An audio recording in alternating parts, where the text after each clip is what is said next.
Hey there, beautiful souls. Welcome back to Evermore Love, where we weave tales that tug at your heartstrings and remind us why love is the greatest adventure. If you're joining us for the first time, oh, what a treat you're in for. Hit that subscribe button and turn on notifications so you never miss a story. We're so close to hitting 1K subscribers, and your support means the world. It's like a virtual hug from each of you pushing us forward. Today's story, She Kisses My Boss, is one of those raw roller coaster rides of emotion that'll have you laughing, aching, and sighing in all the right ways. I promise it's crafted to pull you in deep, so grab your cozy blanket, settle in, and watch it all the way through. Every twist deserves your heart. Let's dive in. The fluorescent hum of the open-plan office felt like a distant memory that rainy Tuesday evening when I first really noticed her.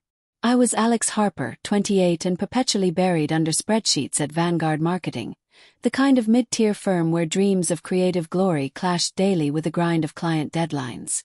My desk was a fortress of coffee stains and crumpled posts, and I was knee-deep in revising a pitch for a soda brand that tasted like regret. That's when Mia Ellis walked in, late, apologetic, her chestnut hair damp from the downpour outside, curling rebelliously at the ends like it had a mind of its own. "Sorry, traffic was a nightmare," she said, her voice carrying that soft lilt, like wind chimes in a summer breeze. She slid into the empty seat across from me, our new graphic designer, fresh from some prestigious art school in Chicago. Her eyes, a stormy gray that mirrored the sky outside, flicked up to meet mine, and for a split second the world narrowed. No pitches, no rain. Just that spark, electric and unspoken. We were thrown together on the Reynolds account from day one. Late nights became our ritual. The conference room bathed in the blue glow of laptop screens, takeout containers piling up like unspoken confessions. Mia had this way of sketching ideas on napkins. Wild, swirling concepts that turned mundane ads into poetry. What if the soda wasn't just fizzy, she'd muse, her pencil dancing across the paper, but a burst of forgotten summers? Like that first sip on a porch swing with someone who makes your heart race. I'd nod, mesmerized, pretending it was about the campaign. But it was her. Always her. One Thursday, after the team scattered at midnight, we lingered. The city lights twinkled beyond the floor-to-ceiling windows like scattered diamonds, and the rain had softened to a gentle patter. Mia stretched, her oversized sweater slipping off one shoulder, revealing a constellation of freckles I suddenly ached to trace. "You know, Alex," she said, leaning back with a yawn that turned into a laugh, "you're the only one who doesn't treat me like the new kid. Everyone else tiptoes around my genius sketches. But you see the mess behind them." I swallowed hard, my pulse a traitor thundering in my ears. "Mess? Nah, that's where the magic is. Like you." The words tumbled out before I could cage them, and her cheeks flushed that perfect rose pink. She reached across the table, her fingers brushing mine. Warm, tentative, alive. In that touch something bloomed. We talked until the janitor's keys jingled down the hall, about her childhood in a sleepy coastal town, sketching waves that crashed like unspoken dreams, about my failed attempt at stand-up comedy in college, bombing so spectacularly it still made her giggle. By the time we packed up, the air between us hummed with possibility. Our first real date was impulsive, born from a Friday happy hour that stretched into forever. We escaped the bar's sticky clamor for a walk along the riverfront, the autumn leaves crunching underfoot like brittle promises. The air smelled of damp earth and distant bonfires, and as we paused by a wrought iron bridge, she turned to me, her breath visible in the chill. "Alex, this feels right. Scary right." I cupped her face, my thumbs grazing her jawline, and kissed her. Soft at first, like testing the waters of a hidden cove, then deeper, her lips parting with a sigh that unraveled me. Her hands fisted in my jacket, pulling me closer, and in that moment, the world was just us, two souls colliding under a canopy of stars peeking through the clouds. We laughed against each other's mouths, breathless, as if we'd both been waiting lifetimes for this. But love, as I've learned, isn't a straight path. It's a winding trail through shadowed valleys. Enter Mr. Harlan, our boss, the silver-haired lion of Vanguard, with his tailored suits and eyes that could dissect a room in seconds. Victor Harlan was legend. Built the firm from a garage startup into a powerhouse, known for his ruthless drive and the occasional act of quiet generosity that left you wondering if he had a heart after all. He took an immediate shine to Mia, pulling her into strategy sessions, praising her designs with a fervor that bordered on paternal. "Ellis, you've got fire," he'd boom, clapping her on the back a tad too lingeringly. I'd watch from the sidelines, a knot twisting in my gut, jealousy sharp as shattered glass. The challenges crept in slowly, insidious as fog.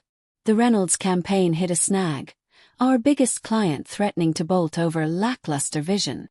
Harlan ramped up the pressure, barking orders that echoed like thunder. Late nights turned brutal. Mia and I stole moments in supply closets, her back against the door as I kissed the exhaustion from her eyelids, whispering, "We've got this. Together." But doubt festered. Harlan started assigning her solo projects, dinners to brainstorm, that ran till 10. She'd come home to our shared apartment. Yes, we'd tumbled into cohabitation after a whirlwind month, her clothes mingling with mine in the hamper like intertwined fates, reeking of his expensive cologne, her laughter too bright, too forced. "You're imagining things," she'd say, curling into me on our threadbare couch, her head on my chest as some indie playlist crooned about lost lovers. But the seed was planted. I replayed every glance, every inside joke they shared in meetings.